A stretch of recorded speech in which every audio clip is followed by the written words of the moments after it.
Bismillahirrahmanirrahim. Assalamualaikum warahmatullahi wabarakatuh. Jumpa lagi dengan saya di Abil Maiwa Channel.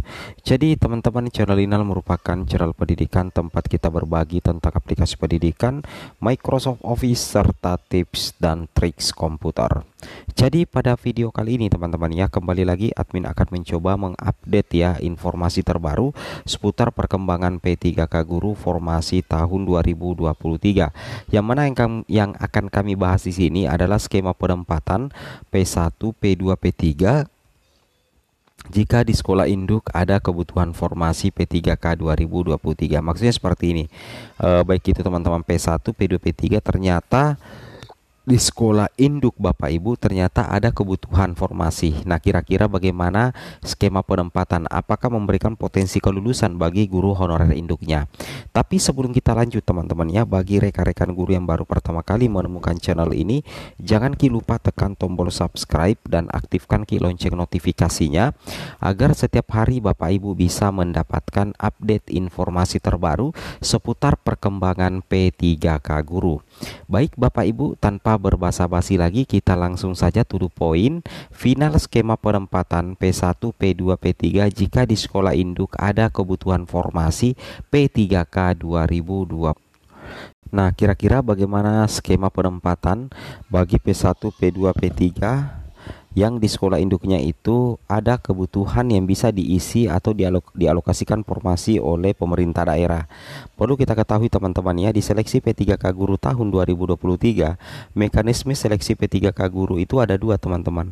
Yang pertama itu adalah mekanisme penempatan dan yang kedua itu adalah mekanisme seleksi menggunakan CAT atau tes BKN teman-teman. Nah, untuk mekanisme penempatan itu diperuntukkan bagi guru lulus passing grade tahun 2021. Jadi untuk lulus PG itu tinggal menunggu penempatan teman-teman ya, mudah-mudahan saja bisa lulus. Nah, sisa formasi setelah penempatan guru lulus PG itulah yang akan diperebutkan melalui seleksi menggunakan CAT bagi P2, P3 dan pelamar umum teman-teman ya. Nah, kira-kira bagaimana skema kalau misalkan di sekolah induk teman-teman itu ada kebutuhan formasi? Apakah teman-teman berpotensi untuk auto penempatan di sekolah induk Bapak Ibu sendiri? Nah, teman-teman, kita ke awal dulu, kita ke sini dulu karena di sini sangat menentukan teman-teman. Kenapa? Karena di seleksi tahun 2023 ini salah satu hal yang menjadi sesuatu yang baru teman-teman ya, ini terkait dengan penempatan bahwa formasi seluruhnya ada pada Dinas Pendidikan. Nah, jadi formasi seluruhnya ada pada Dinas Pendidikan. Jadi Dinas Pendidikan memiliki wewenang untuk mengatur penempatan teman-teman ya, mengatur penempatan guru-guru yang dinyatakan lulus nantinya, baik P1, P2, P3 maupun pelamar umum.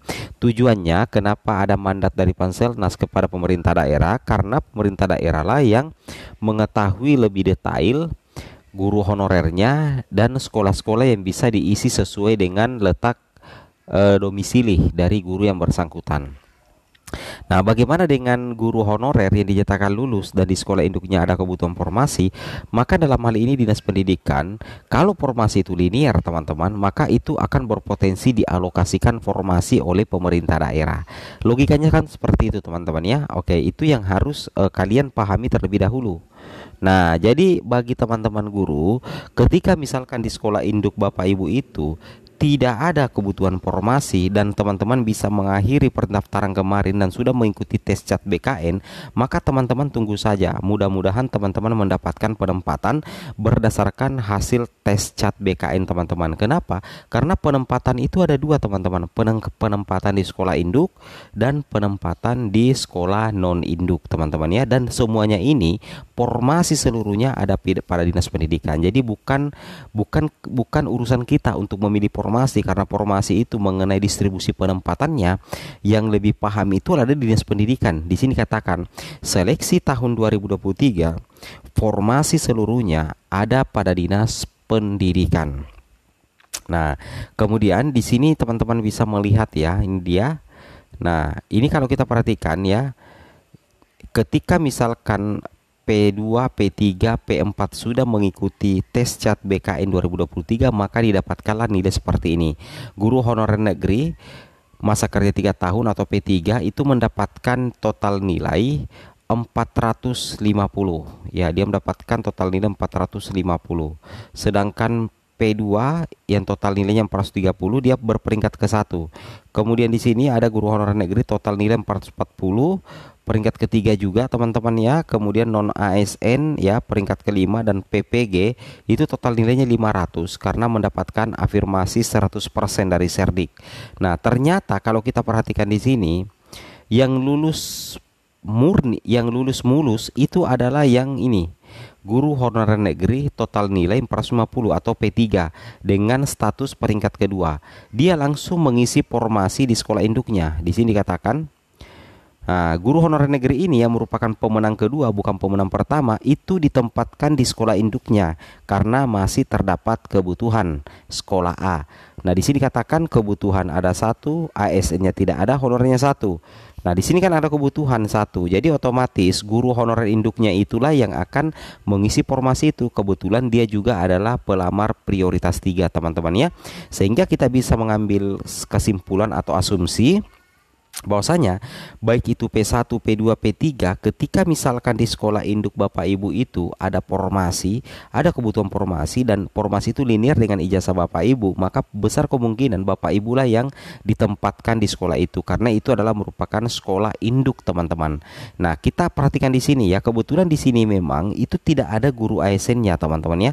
Tidak ada guru ASN-nya. Di sini ada kebutuhannya satu, honornya satu. Jadi pas-pas. Makanya meskipun guru honorer negeri ini adalah peringkat kedua, tapi dia tetap berhak untuk mengisi formasi di sekolah induknya. Makanya di sini dikatakan ditempatkan di sekolah induk karena masih terdapat kebutuhan. Jadi yang ditempatkan itu adalah guru honorer induknya yang berstatus P3 teman-teman. Wow, ini sih luar biasa. Nah, bagaimana nasib yang peringkat pertama tadi?